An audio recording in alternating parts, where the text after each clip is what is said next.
let's talk about some Pittsburgh Steelers roster moves and everything that they've done over the last 24 hours. They made news, I don't want to say late last night, but last evening, as everybody's calming down, getting ready for dinner, they announced that they have re-signed or signed again Tyler Matakevich, former 6th-round pick for the Pittsburgh Steelers, and then former Buffalo Bill for the last 4 seasons. He spent the first 4 years of his career in Pittsburgh, played a decent amount of games, 66 games, I believe, with the Pittsburgh Steelers, then went to Buffalo, spent 4 years there and played 63 games for the Buffalo Bills. A longtime special teamer, 31 years old, probably not going to do much on defense, but I believe that it indicates 2 things. And I have both of those things for you, but I also almost forgot that they released Jalen Elliott. So everybody wants to say, Noah, stop talking about guys who are going to get cut, because I rambled about Jalen Elliott being that dude, that sleeper for a week and a half. I was wrong. So I'll admit I'm wrong. Let's talk about the inside linebackers. Matakevich signing to the Pittsburgh Steelers, I believe, indicates 2 things. One of 2 things. I believe it's both of 2 things. The first one is a Cole Holcomb update. This is the first solid evidence that we have that the Pittsburgh Steelers are not confident that Holcomb is going to be ready for training camp and likely isn't going to be ready for the season. If Holcomb was expected to be back by week 1 or maybe even just week 2, you rock with the guys that you have. You still have a dude in Tyler Murray on the bench. You still have Mark Robinson. You could make things work to fill 5 roster spots or even keep a roster spot open and go into the season with 4 like they did last season and welcome Holcomb back early in the year.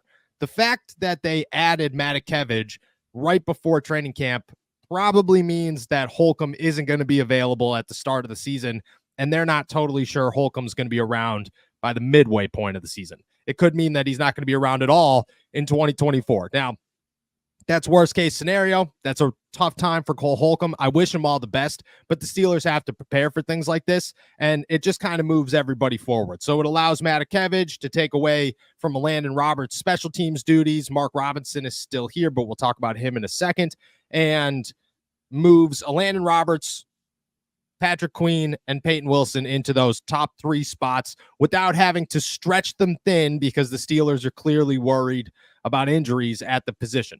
I believe this is a bad sign for Cole Holcomb and a sign that he's probably not going to be here or a name to watch or an update to get from until I want to say maybe the bye week when we're hoping that he could come back.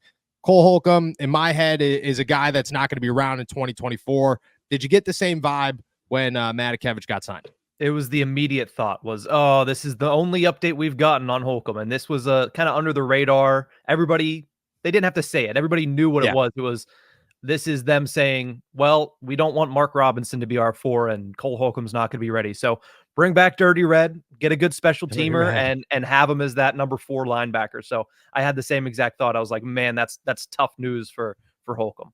Yeah, it stinks. I hope him all the best. I hope he continues to work. I'm sure he'll still be at training camp and working and everything like that. I wouldn't say this marks the end of Cole Holcomb in Pittsburgh. It definitely adds a bit of mystery to what's going on and a lot of uncertainty to whether or not they're going to welcome him back in 2025 if he's not available in 2024. But he's still got 2 years left on his deal. If they believe that he's got enough juice left in the tank, it'll probably be his best opportunity in Pittsburgh because Landon Roberts is only here for 1 more year, and you could sign somebody or draft somebody, but chances are Holcomb's still young enough that you could rock as the number 3, and I don't think it marks the end, at least not yet. It could, and they could very well move on from him to hold a roster spot, but if they toss him on IR, it doesn't really matter. He's not taking up any space, and they don't need 90 guys. They're cool with 89. It's no big deal. When it comes to the second part of the Matakevich signing, if Holcomb does become available, if at any point this season or any point this summer, Holcomb is a spot and is welcome back and is healthy enough to go, I think it lowers the fate that the Pittsburgh Steelers have in a guy like Mark Robinson and could be a sign that the Steelers are looking and saying, well, if Holcomb is back, maybe Mark Robb needs some competition and we need a guy who's better. Because quite frankly, Mark Robinson hasn't shown that he's capable of playing defense, at least not consistently. And I like Mark Robinson. I think he's got potential and a lot of athleticism, and he's super raw at the position. at the same time, you got to at some point show that you could do a little bit more. Matakevich is not good on defense, but reliable. And he's a veteran who understands the defense and can play pass coverage and is athletic, and you could kind of utilize him there. He's a captain. He's a guy that's great on special teams, better than anybody Pittsburgh has besides Miles Killebrew. So I believe that they're just looking for it like that. Hey, we need another special teams ace. Mark Robinson's good. Matakevich is probably better. We're trying to win a Super Bowl. That's the case. Now, this is only apparent if Cole Holcomb comes back. If Cole Holcomb doesn't come back, this means absolutely nothing.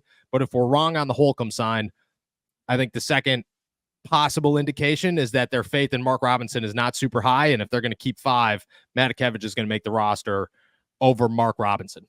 Big if, but if you guys are skeptical, if anybody's skeptical that this is a no for Holcomb, that's the second possibility here with Mark Robb. You think that aligns as well? Do you have different thoughts?